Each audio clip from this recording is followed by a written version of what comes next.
Chapter 1. Mowgli's Brothers.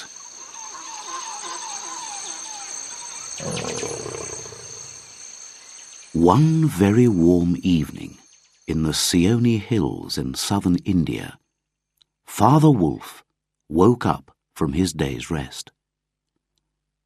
Next to him lay Mother Wolf, with their 4 cubs beside her.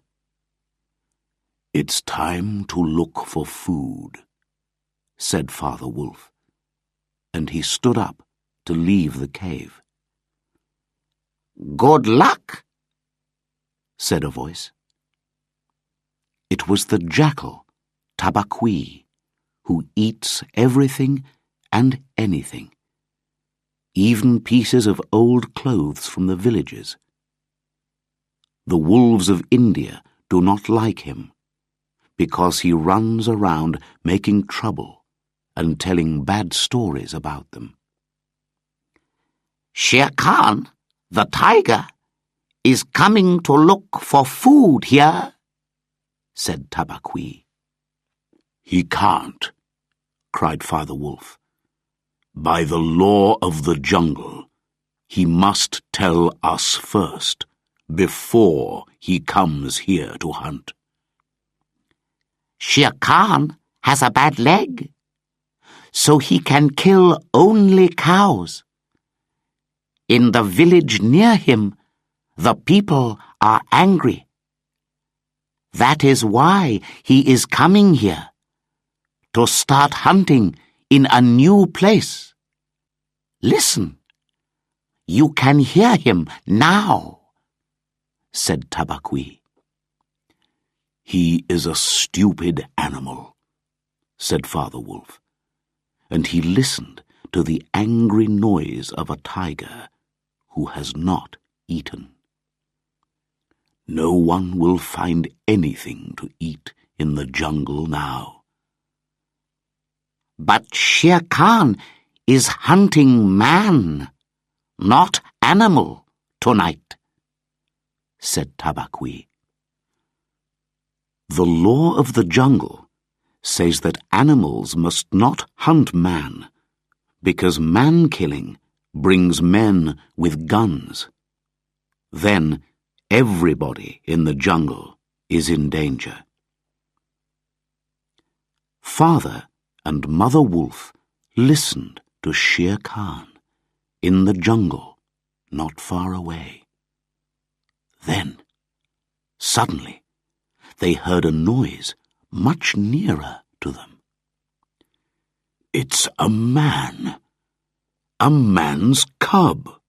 Look," said Father Wolf. And there, in front of them, stood a baby who could just walk. He looked up at Father Wolf and laughed. "Is that a man's cub?" asked Mother Wolf. "I have never seen one. Bring it here." The baby, small and with no clothes, pushed its way between the cubs to get near to Mother Wolf. "Look," she said, "he is taking his meal with the others." "I have heard that this has happened before," said Father Wolf, "but I have never seen it until now. Look at him. He is not afraid." Suddenly, it was dark, and Shere Khan was pushing his great head in through the mouth of the cave. "We are pleased that you visit us, Shere Khan," said Father Wolf, but his eyes were angry. "What do you need?" "I am hunting a man's cub," said Shere Khan. "Its father and mother have run away. Give it to me."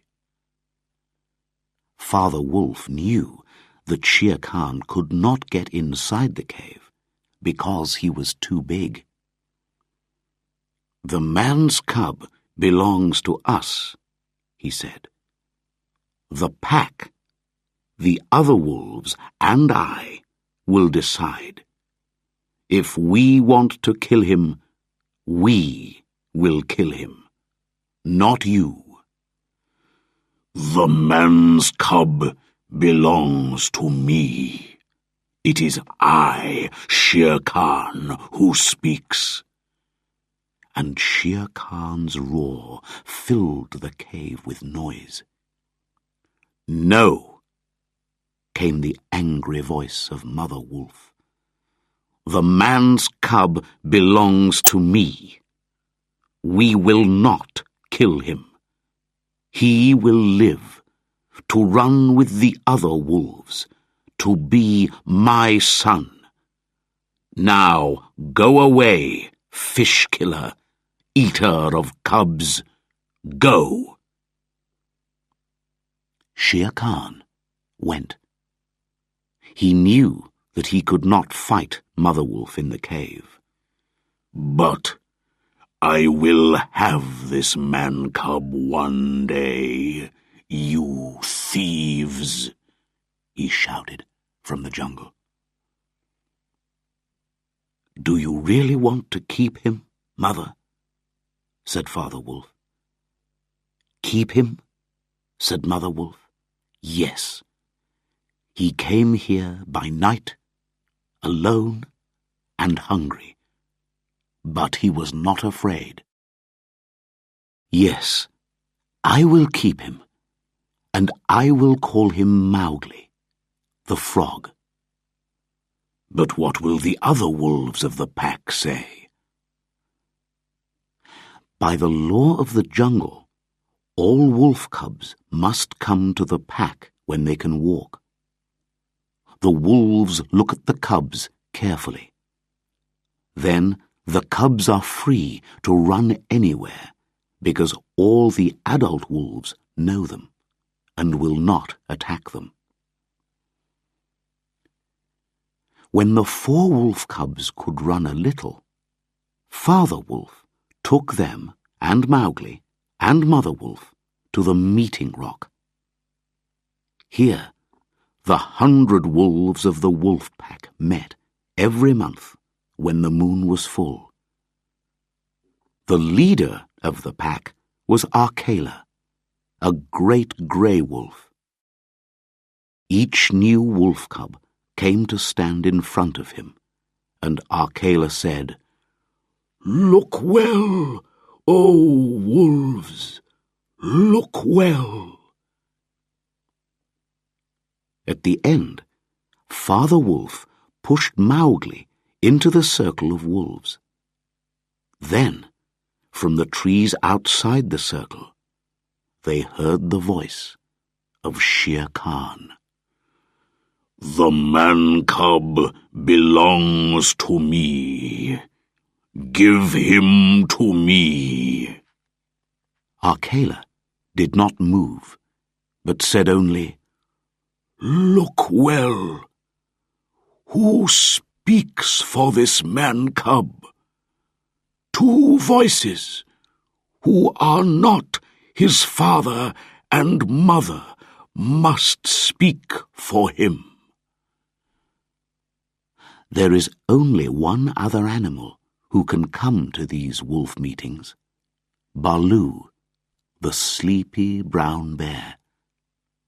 His job is to teach the law of the jungle to the wolf cubs. "I speak for the man-cub," came Baloo's deep voice. "Let him run with the pack. I myself will teach him."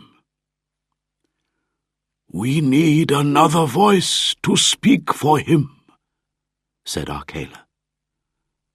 Silently, another animal jumped down into the circle.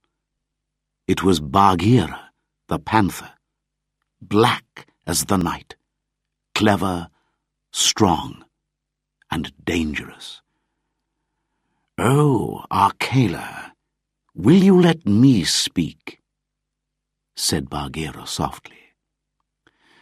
"The law of the jungle says it is possible to buy the life of a cub. It is bad to kill a man-cub. He cannot hurt you. Let him live with you, and I will give you a fat cow, newly killed, which lies in the jungle, not far away." The voices of the wolves replied, "Let him live!" They were always hungry, and they wanted to get the dead cow. Soon they went away, and there were only Akela, Bagheera, Baloo, and Mowgli's wolf family left. They could hear the angry roars of Shere Khan in the night. "It is good," said Akela. "Men are clever. Perhaps this man-cub will help us when he is older. Take him away," he said to Father Wolf, "and teach him well." And so, because of Baloo's good word and the present of a cow, Mowgli now belonged to the Seoni wolf pack. The story of Mowgli's life among the wolves fills many books. But we must jump 10 or 11 years now. Father Wolf, Baloo, and Bagheera taught Mowgli well, and he learnt everything about the jungle. He knew the meaning of every sound in the trees, of every song of the birds, of every splash in the water. He learnt to climb trees like a monkey, to swim in the rivers like a fish, and to hunt for his food as cleverly as any animal in the jungle.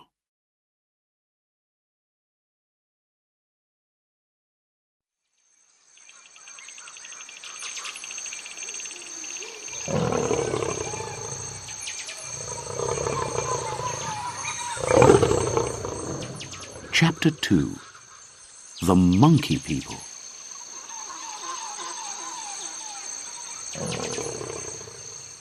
Baloo, the old brown bear, loved teaching Mowgli. He taught him how to speak to the different jungle people, and he taught him the important master words. But Mowgli sometimes got bored with all the lessons. One day, when he was not listening, Baloo hit him, very softly, on the head, and Mowgli ran away angrily. Bagheera, the Black Panther, was not happy about this. "Remember how small he is," he said to Baloo. "How can his little head hold all your long words?" "These words will keep him safe from the birds, from the snake people, and all the animals that hunt," said Baloo. "It is true that he is only small, but no one will hurt him if he remembers all the master words. Come, Mowgli," he called into the trees. "Come and say the words again." Mowgli climbed down from a tree and came to sit next to them. "I will say the words to Bagheera, not you, fat old Baloo," he said crossly. "Very well," said Baloo sadly. "Say the words for the hunting people." "We are of one blood, you and I," said Mowgli. "Good. Now for the birds." Mowgli said the same words, but with the sound of a bird. "Now for for the snake people," said Baloo. Mowgli then made the long s sound, which was like no other noise, only the noise of a snake. "Good," said Baloo gently. "One day you will thank me for my lessons. Now you will be safe in the jungle, because no snake, no bird, no animal will hurt you. You do not need to be afraid of anyone." "And I shall have my people and go with them high up in the trees," shouted Mowgli. "What did you say, Mowgli?" asked Baloo, surprised. "Have you been with the Bandar log, the monkey people?" Mowgli could hear that Baloo was angry, and he saw too that Bagheera's green eyes were cold and hard. "When Baloo hurt my head," said Mowgli, "I went away, and the grey monkeys came down from the trees and talked to me. They were kind to me and gave me nice things to eat. Then they took me up into the trees. They said that I was their brother, and they wanted me to be their leader one day. Why have you never told me about the monkey people? Bad old Baloo. They play all day and don't do lessons, and I will play with them again."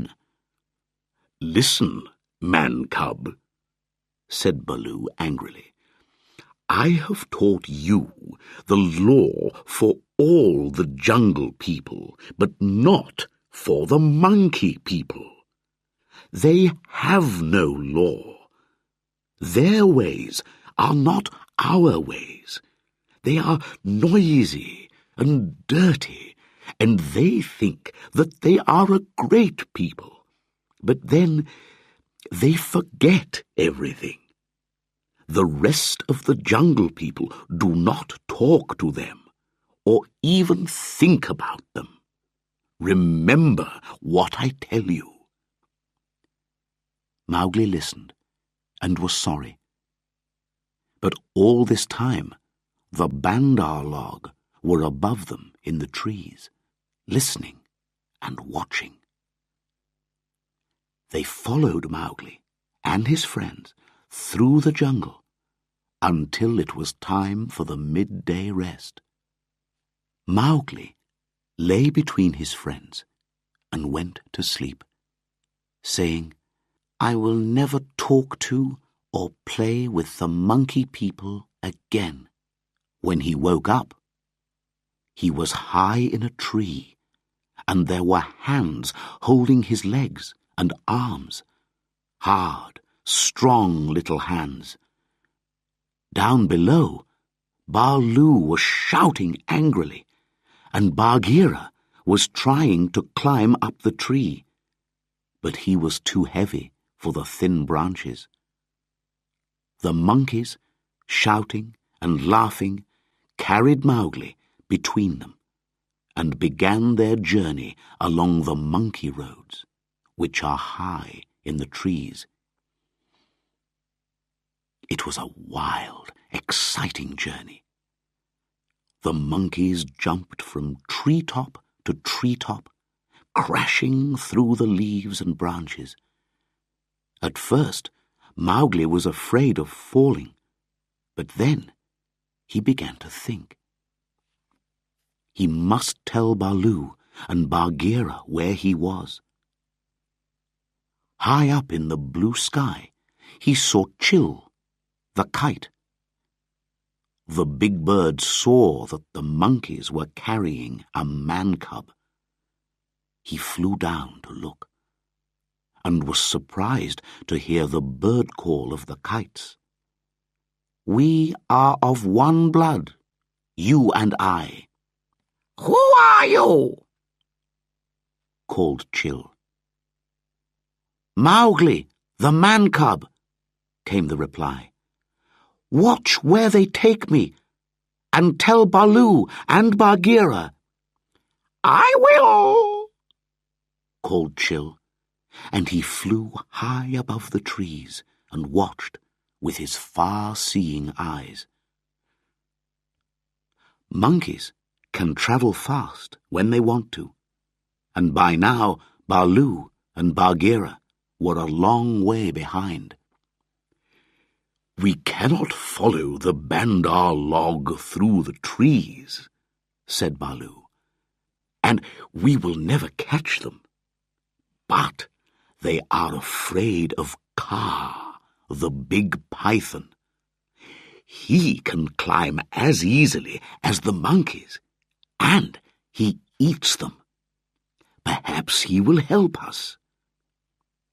And so Baloo and Bagheera went to look for Kaa, the python.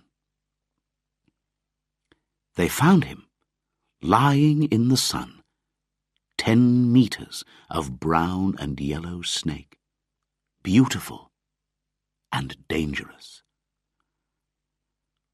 "What news?" called Kaa when he saw them. "We are looking for food," said Baloo. He knew that you must not hurry Kaa. He is too big.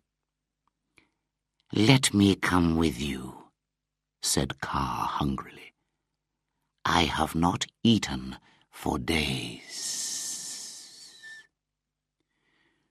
"We are following the Bandar log," said Baloo. "Those noisy, dirty thieves have stolen our man-cub, and we love our man-cub very much, Kaa." "The Bandar log," said Bagheera cleverly, "are very much afraid of you, Kaa. But they say bad things about you, and call you Old Yellow Fish, I hear." "Tss, tss," said Kaa. "I will teach them not to call me bad names. Where did they take your man-cub? They will be tired of him quickly, and that is bad for him." "Up! Up! Look up, Baloo!" Baloo looked up and saw Chill the kite, high in the sky. "What is it?" called Baloo. "I have seen Mowgli the man-cub with the Bandar log. He knew the master word. They have taken him to the Monkey City, the Lost City." Baloo and Bagheera knew of the Monkey City. Men lived there once, but they left hundreds of years ago. Nobody went there now, only the Bandar log. "We must leave at once," said Bagheera. "It is a long way." "I will come as fast as I can," said Baloo. "But you and Kaa can go faster.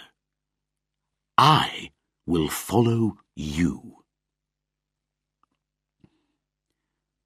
The lost city was very old. There were many beautiful buildings, but the walls were broken and full of holes, and there were tall trees in houses that were now open to the sky. The monkey people called the place their city and ran around everywhere, in and out of the empty houses, up and down the fruit trees in the old gardens. Now Mowgli was in their city, and the monkey people were very pleased with themselves. "This boy can help us," they said. "He can teach us how to make things because men are clever with their hands. But monkeys make many plans and always forget them 5 minutes later. When Mowgli arrived in the city, he was tired and hungry. "Bring me food," he said, and 20 or 30 monkeys ran to bring him fruit. But they started fighting and forgot to take any fruit back to Mowgli. Mowgli knew that he was in a bad place. Baloo was right, he thought. The Bandar log have no law, and their ways are not our ways. I must try to get away. Baloo will surely be angry with me, but that is better than life with the Bandar log. But when Mowgli went to the walls of the city, the monkeys pulled him back. "You are very happy here with us. We are great. We are wonderful. We all say so, and so it is true," they shouted. "Don't they ever sleep?" thought Mowgli. He looked up at the sky. "There's a cloud coming over the moon. Perhaps I can run away when it's dark. But I am tired."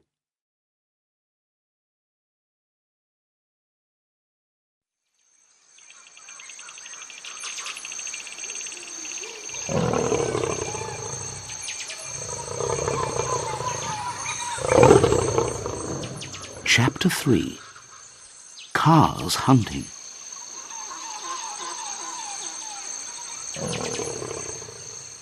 Bagheera and Kaa were also watching that cloud. They were now outside the city walls, but they knew they had to be careful. There were only 2 of them, and there were hundreds of monkeys. "They are over there by that house, talking about the boy," said Bagheera. "When the cloud hides the moon, I will attack them." "I will go to the higher ground at the west wall," Kaa said, "and come down the hill very fast. Good hunting." The Black Panther ran quickly to the crowds of monkeys and started hitting right and left as hard as he could. The monkeys screamed angrily, but then one of them shouted, "There is only one here. Kill him! Kill!" And a crowd of monkeys jumped on Bagheera, biting and pulling. Another group pulled Mowgli up a wall and pushed him over. He fell down into a dark room which had no doors or windows, and he could not get out. "Stay there," shouted the monkeys, "until we have killed your friend, and then we will play with you, if the snakes leave you alive." Mowgli heard hissing sounds in the darkness around him. "We are of one blood, you and I," he said, quickly giving the snake's call. "Sssss," the snakes replied. "We will not bite you, but stand still, little brother, because your feet can hurt us." Mowgli stood very still and listened to the fight around Bagheera. For the first time ever, the big panther was fighting for his life. Then Mowgli remembered something. There was a big tank of water near one of the buildings. "Go to the tank, Bagheera! Get to the water!" Bagheera heard, and he knew that Mowgli was safe. Suddenly he felt stronger, and he pulled himself slowly to the tank, fighting against the crowds of monkeys. Then Baloo came running in from the jungle, shouting, "Bagheera, I am here!" At once the monkeys jumped on him, and the bear started to hit them with his great, strong arms. Mowgli heard a splash when Bagheera jumped into the tank. The monkeys were afraid of water and could not follow him there, but they stood all round the sides, ready to jump on him if he tried to get out and help Baloo. And where was Kaa all this time? It was a hard climb up to the west wall, and Kaa moved carefully over the stones. Now he came down the hill very quickly, hungry and wanting to kill. Kaa was 10 meters long, heavy and strong. He went silently into the crowd of monkeys around Baloo, and he did not need to hit twice. When they are very young, monkeys are told about Kaa, the silent thief who can kill the strongest monkey. All monkeys are afraid of Kaa. Now they ran, with shouts of, "It's Kaa! Run! Run!" Then Kaa opened his mouth for the first time and spoke one long, hissing word. The monkeys were suddenly silent and still, and nothing moved in the city. Bagheera pulled himself out of the tank. "Get the man-cub out and let us go," he said. "I can't fight any more, and the monkeys will attack us again."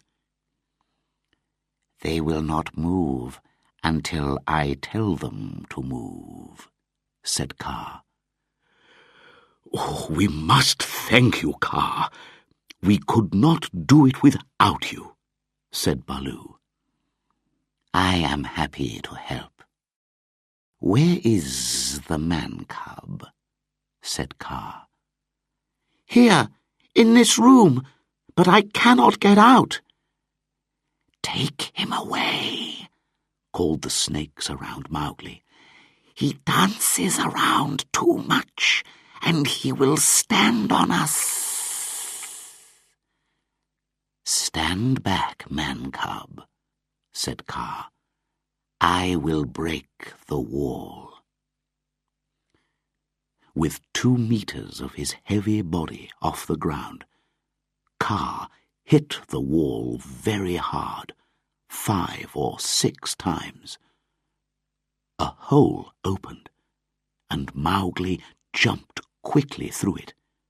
He ran and put his arms around Baloo and Bagheera. "Are you hurt?" asked Baloo. "Not much," said Mowgli. "But the Bandar log have hurt you badly, my friends." "It is nothing," said Baloo. "But you must thank Kaa.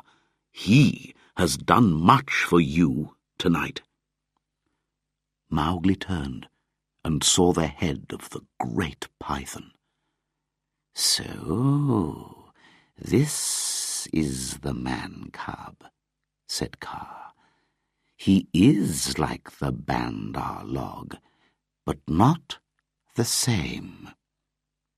Be careful, man-cub, that I do not make a mistake when I am hunting monkeys.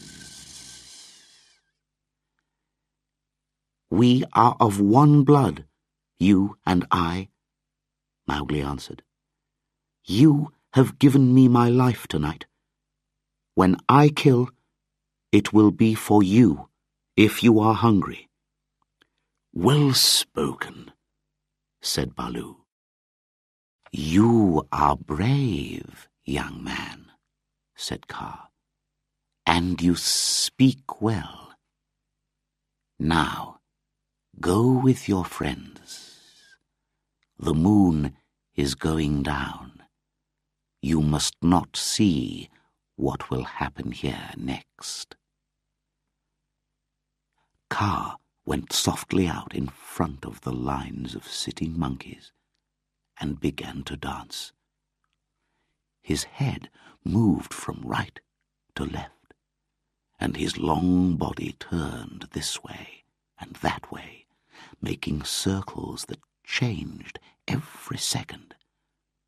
Slowly, never hurrying, Kaa danced in front of the monkeys. Baloo and Bagheera stood and could not move. Mowgli watched and did not understand. "Bandar log," said the deep voice of Kaa at last. "Can you move?" "Without a word from you, Kaa, we cannot move." "Come nearer to me," said Kaa. The lines of monkeys came nearer, and Baloo and Bagheera walked forward too. "Nearer," hissed Kaa, and they all moved forward again. Mowgli put his hands on Baloo and Bagheera to get them away, and the two animals woke up. "Keep your hand on me, Mowgli," whispered Bagheera, "or I will go back to Kaa and walk into his mouth." "It's only old Kaa dancing," said Mowgli. "Let us go." And the three of them went away into the jungle. "A python's dance is dangerous to watch," said Baloo. "Even for us. Kaa will have good hunting tonight."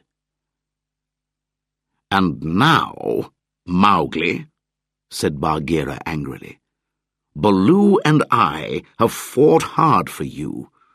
The monkeys have bitten us and pulled us and hit us, and all this, man-cub, was because you played with the Bandar log." "It is true," said Mowgli sadly. "I am a bad man-cub. The law of the jungle says we must punish you," said Bagheera. Baloo was happy that Mowgli was safe and with them again, but he could not speak against the law. "It is right to punish me," said Mowgli. "I did wrong." Bagheera hit him. Very softly for a panther, but very heavily for a little boy. Mowgli did not cry. "Now," said Bagheera, "jump on my back, little brother, and we will go home." One of the good things about jungle law is that after you are punished, the matter is finished.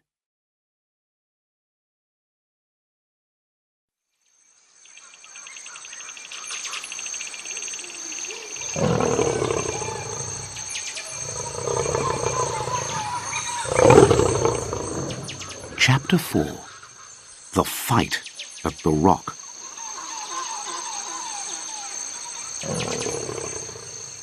Mowgli always went to the meetings of the wolf pack, and there he learnt something new one day. If he looked hard at any wolf, the wolf could not meet his eyes and looked away. Mowgli thought this was funny. He did not understand that he was different from the wolves. All the jungle people were his friends, but not Shere Khan, of course. Mother Wolf told him that the tiger wanted to kill him. "One day, you must kill Shere Khan. If you don't kill him, he will kill you." But Mowgli forgot. He was only a boy, not a wolf. Shere Khan still came often to that part of the jungle. Akela was older now, and not so strong, and Shere Khan made friends with some of the younger wolves. Akela could not stop them, and Shere Khan began to make trouble for Mowgli. "I hear you can't look into the man-cub's eyes," he said, laughing to the young wolves. And the young wolves began to get angry. Bagheera, who had eyes and ears everywhere, knew something of this and told Mowgli.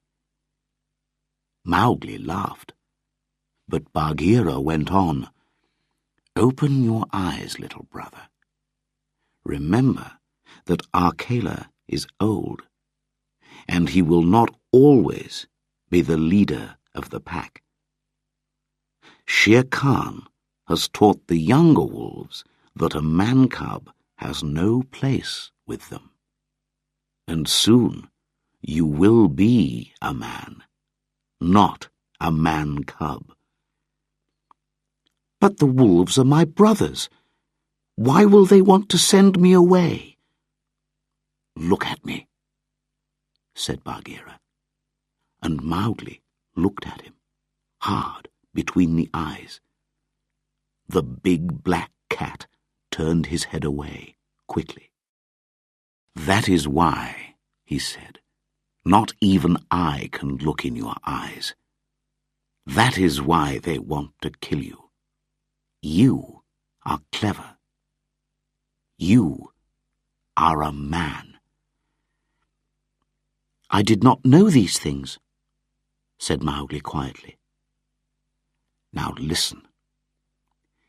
The day will soon come when Akela cannot kill his deer in the hunt.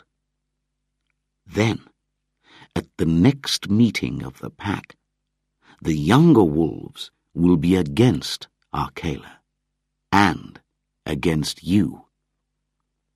When that time comes, go to the men's houses in the village and take some of their red flour. That will be a stronger friend to you than I or Baloo." The red flour was fire. All animals are afraid of it and do not call it by its name. "I will get some," said Mowgli. "I will go and get it now and keep it ready." And he ran through the jungle to the village. On his way, he heard the sounds of the wolf pack hunting a big deer. "Show us that you are strong, Akela," came the voices of the young wolves. "Kill it."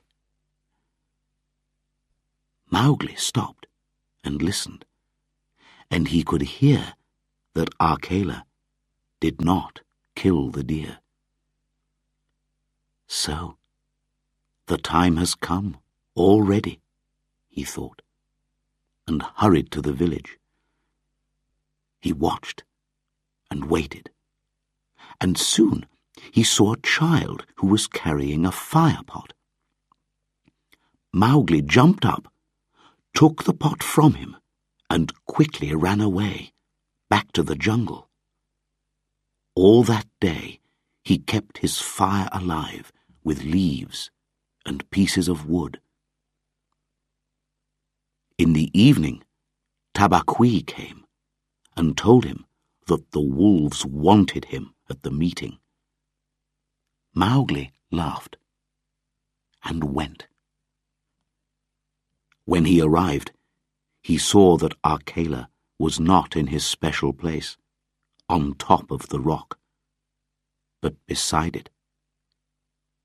That meant that another wolf could try to take Akela's place. Shere Khan was there too, with all the younger wolves around him. Mowgli sat down, with the firepot between his legs. Bagheera lay beside him. Shere Khan began to speak, and Mowgli jumped up. "Free people, is Shere Khan your leader? Does a tiger belong in the wolf pack?" "There is no wolf on the rock," began Shere Khan. But the other wolves said, "Let Akela speak." Akela looked up, old and tired. "Free people, I have been your leader for many years. In all that time, no wolf has died in the hunt. But this time, I did not kill my deer. The law of the jungle says that you can kill me now. But the law also says that you must come one by one." No one spoke. Akela was old, but nobody wanted to fight Akela alone. Then Shere Khan spoke. "Bah! This old wolf is not important. He will die soon. It is the man-cub who has lived too long. Give him to me." "A man! A man!" cried most of the younger wolves angrily. "A man does not belong in the wolf pack." "Mowgli is our brother," said Akela. "He has eaten our food. He has slept with us. He has done nothing wrong. Let him go to his own place." "He is a man," cried Shere Khan and most of the wolves. Mowgli stood up, the firepot in his hands. He was very angry and very sad. "You have said many times that I am a man. I was your brother, but I will not call you my brothers again. I will decide on my life or my death, not you. I am a man, and to show you, I have brought the red flower with me." He dropped the firepot on the ground, and some of the fire fell out. The wolves were very afraid and moved back. Mowgli held a long piece of wood in the fire, and the end began to burn brightly. "You are the leader now," said Bagheera softly. "Help Akela. He was always your friend." "Good," said Mowgli. He looked at the frightened wolves. "I go from you to my people. the world of men. But first," and Mowgli went to Shere Khan, "this killer of cows wanted to kill me. This is what men do to killers of cows." And he hit Shere Khan on the head with the burning stick. The tiger was very frightened. "Go now," said Mowgli to Shere Khan. "The next time I come to this rock, it will be with your dead body. I tell you this also, my brothers. You will not kill Akela, because I do not want that. Akela is free to live." And Mowgli jumped at the young wolves with his burning stick, and they all ran away. In the end, there were only Akela, Bagheera, and a few older wolves left. Then something began to hurt Mowgli, inside him, and, for the first time in his life, tears ran down his face. "What is it? What is it? Am I dying, Bagheera?" "No, little brother. You are a man, and these are men's tears. But you must go. The jungle is closed to you now." "Yes," said Mowgli. "I will go to men. But first I must say goodbye to my mother." And he went to the cave and cried on Mother Wolf's coat. "You will not forget me," Mowgli said to his wolf family. "Never," said his wolf brothers. "Come to the foot of the hill when you are a man, and we will talk with you." "Come soon, little frog," said Father Wolf, "because your mother and I are getting old." "I will surely come," said Mowgli, "and I will bring the coat of Shere Khan and put it on the meeting rock." And in the morning, Mowgli went down the hill, alone, to meet those strange things that are called men.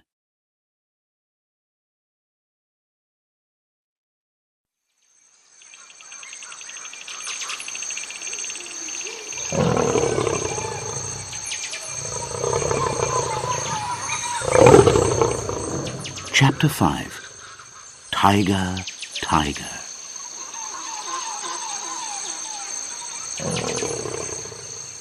Mowgli knew that he had enemies now, and he went far away. He ran until he came to a village in a place with many rocks and narrow valleys. Everywhere, Mowgli could see cows and buffaloes. Some little boys were looking after the cows, but when they saw Mowgli, they shouted and ran away.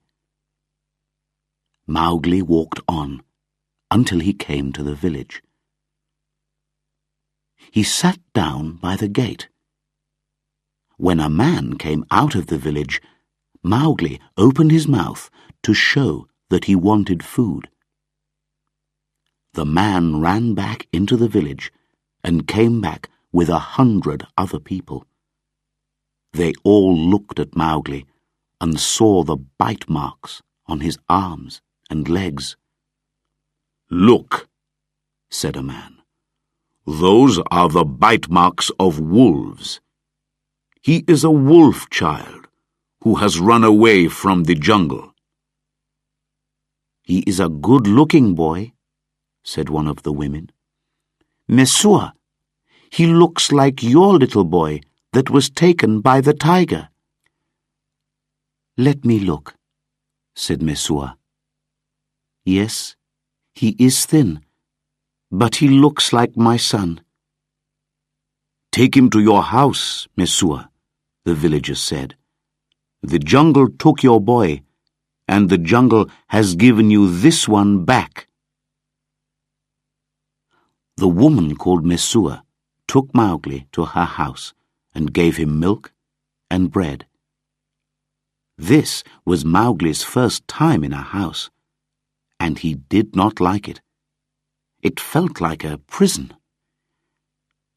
"But I am a man now," he thought, "and I must do what men do. I must also learn to speak like men." He knew all the many languages of the jungle, and so it was easy for him to learn the sounds of men. That first evening, he learned many words from Mesua. But that night, he did not want to sleep inside the house. So he climbed out of the window and went to sleep in a field near the village.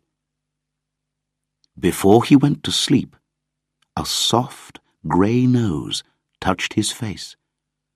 It was Grey Brother, the eldest of Mother Wolf's cubs. "Wake, little brother," he said. "I bring news. Shere Khan has gone away. You burnt his coat with the red flower, but he says that when he comes back, he will kill you." "I remember also what I said about Shere Khan," said Mowgli. "But it is good to have news. Will you always bring me news, Grey Brother?" "Yes, little brother. But you will not forget that you are a wolf? You will not forget us when you are with men?" "Never," replied Mowgli. "I will always remember that I love you all." For 3 months, Mowgli learned how to be like a man. He had to wear clothes, learn how to use money, and how to work in the fields. In the evenings, he sat with the villagers under a great tree, while the men told stories about the jungle and the animals. Once, when Buldeo, the village hunter, told a story about a tiger, Mowgli had to hide his face because he was laughing. At the end, he said, "Buldeo's stories are stupid. He knows nothing about the jungle." The villagers did not like this, and after that, they sent Mowgli out every day with the other boys to look after the herds of cows and buffaloes while they ate. Mowgli enjoyed this work, and usually went on alone with a big group of cows and buffaloes. One day, he saw Grey Brother under a tree near the jungle. "Shere Khan has come back, but he is hiding for a while. Then he is coming to kill you," said Grey Brother. "Very good," said Mowgli. "Tell me when he comes. Meet me at the river by the big dak tree with golden flowers.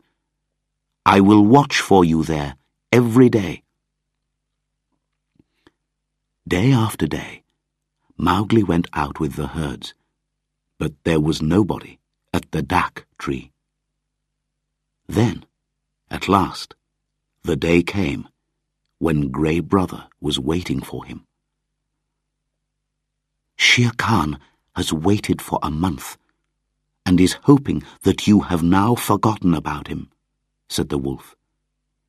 "He's going to wait for you at the village gate this evening. But now he is hiding in the big dry ravine of the Waingunga. I met Tabaqui this morning." Here, Grey Brother showed his teeth a little. "And before I broke his back, he told me all about Shere Khan's plan. Has Shere Khan eaten today, or does he hunt empty? The answer was life or death for Mowgli. He killed and ate this morning, and he has drunk too. How stupid he is, said Mowgli. Does he think that I shall wait until he has slept? He stood and thought for a while. The ravine of Waingunga. I can take the buffaloes round to the top end and chase Shere Khan down the ravine. After a meal, he cannot fight or climb easily. But I need a big group of cows at the bottom end of the ravine to stop him escaping. Then we will catch him between the buffaloes and the cows. Can you help me, Grey Brother? Not I alone, said Grey Brother, but I have someone who will help me. And the big grey head of Akela came out from the trees. Akela! Akela! said Mowgli. I knew you would not forget me. The two wolves ran here and there among the herd, and soon the cows and buffaloes were in two groups. Already they were getting excited and dangerous. The other herd boys, who were watching a long way away, ran back to the village with the news. Keep the cows together, Grey Brother, called Mowgli. Drive them into the bottom end of the ravine and keep them there until we come down. Akela, you and I will take the buffaloes round to the top. They drove the buffaloes round in a big circle uphill. It took a long time because they did not want Shere Khan to hear them. At last, Mowgli was ready. He stopped and shouted down the ravine. Shere Khan, it is I, Mowgli. It is time for our meeting. Mowgli rode on the back of Rama, the biggest of the buffaloes, and Akela chased the herd from behind. The buffaloes began to run down the ravine, faster and faster, and the ground shook under their heavy feet. Shere Khan heard the noise and woke up. He knew what it was, and he began to run down the ravine. No tiger can hope to stand against a herd of buffaloes when they are moving fast. He looked for a way to escape, but the ravine was narrow, with high rocky walls. He had to go on, heavy with his dinner and his drink. Then he saw the cows at the bottom of the ravine and turned. But it was too late. He fell under the feet of the buffaloes, and they ran over him like a river running down a mountain. The buffaloes did not stop until they crashed into the herd of cows. Mowgli jumped off Rama's back and shouted to Akela and Grey Brother, It is done! Shere Khan is dead. He died the death of a dog, not a fighting tiger. Mowgli took his knife and started to cut the coat from Shere Khan's body. It was hard work. After an hour, Mowgli was still working, when suddenly he felt a hand on his back. It was Buldeo, the village hunter. Go and look after your buffaloes, he cried angrily. I will take this tiger's coat. I can sell it for 100 rupees, and you can have 1 rupee for yourself." "No," said Mowgli. "I need this coat." "Listen, boy," shouted Buldeo. "I am the village hunter, and I will take the coat and keep all the money." Then Mowgli spoke to Akela in the wolf language, and suddenly Buldeo was lying on his back, on the ground, with a big grey wolf standing over him. "Buldeo," said Mowgli, "for a long time this tiger has wanted to kill me, but I have killed him." Buldeo was very afraid. Who was this boy who could talk to wolves and kill tigers? "Great King," he said to Mowgli, "I am an old man. I thought you were just a herd boy. Let me go now, and I will go away." "Go, and peace go with you," replied Mowgli, and he went on with his work. It was nearly dark when at last he and the wolves pulled the great coat away from the tiger's body. "Now we must hide this and take the cows and the buffaloes back to the village," said Mowgli. But when Mowgli came near the village, there was a crowd of people waiting for him at the gate. "Go away, wolf child," they shouted. "Go away, or we will kill you." Mowgli did not understand. Shere Khan, the tiger who killed cows and stole children, was dead, but people were angry with him. He turned away and looked up at the stars in the sky. "No more sleeping in houses for me, Akela. Let us get Shere Khan's coat and go away." The moon climbed high in the sky, and the frightened villagers watched while Mowgli began to run across the fields with the 2 grey wolves running at his side. The moon was going down when Mowgli and the 2 wolves came to Mother Wolf's cave. "The men do not want me, Mother," called Mowgli.